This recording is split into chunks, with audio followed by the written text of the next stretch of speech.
আগামী 31 মার্চের মধ্যে রেশন কার্ডের সঙ্গে আধার কার্ড লিঙ্ক করার সময়সীমা বেঁধে দিয়েছে খাদ্য দপ্তর। আধার কার্ডের সঙ্গে রেশন কার্ড লিঙ্ক করে ত্রিপুরা সরকার এক দেশ এক রেশন কার্ড প্রকল্পের বাস্তবায়নে ত্রিপুরা প্রথম উত্তর পূর্ব রাজ্য হিসেবে পরিচিত। ত্রিপুরা সরকার বিভিন্ন জনকল্যাণমুখী স্কিম বা প্রকল্পের জন্য একটি অনলাইন প্ল্যাটফর্ম তৈরি করেছে, যেখানে রেশন কার্ডের ত্রিপুরা রাজ্যে রেশন কার্ড ডিজিটাল করার জন্য সরকার বিভিন্ন পদক্ষেপ নিচ্ছে, যেখানে রেশন কার্ডের ডেটাবেস অন্তর্ভুক্ত করা হয়েছে। কিন্তু রাজ্যের রেশন ভোক্তারা রাজ্য সরকার এই ঘোষণাকে গুরুত্ব দিচ্ছে না। রেশন ডিলাররা তাই আবেদন রাখছেন প্রত্যেককে যেন 31 মার্চের মধ্যে আধার কার্ড রেশন কার্ড নিয়ে রেশন দোকানে গিয়ে কেওয়াইসি করিয়ে নেন এবং রাজ্য সরকারের প্রকল্পকে বাস্তবায়নের সহায়তা করে।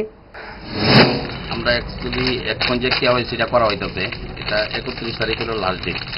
কেওয়াইসিটা করার মানে হলো এখন ডিজিটাল কার্ড দেওয়া হবে। তো এটা করার লাগে মানে ডিজিটাল কার্ডটা দেখা সবাই আমরা কেওয়াইসি করাই যাচ্ছি। মাননীয় মুখ্যমন্ত্রী চাইতেছে বা ফুড মিনিস্টার সুশান্ত চৌধুরী চাইতেছে যে আমরা ডিজিটাল কার্ডটা হওয়াতে আমরা যেমন সুবিধা হয়। যেমন এখন তো কার্ডটা নষ্ট হয়ে যেতে থেকে আড়াই যেতে থেকে, যখন স্মার্ট কার্ডটা হয়ে যাবো তাহলে এটা পকেটে ছোটো হয়ে যাবো, এটা পকেটে রাখতে পারবো, ঠিকভাবে এটা পরিচালনা করতে পারবো। তার লেগে চাইতেছে আর কি যে আমরা কেওয়াইসির মাধ্যমে যেমন এটা দিতে পারি। এটা শুধু আধার কার্ড নিয়ে এলে চলে, আধার কার্ড আর রেশন কার্ড নিয়ে এলে আমরা কেওয়াইসিটা করে দিতে পারি।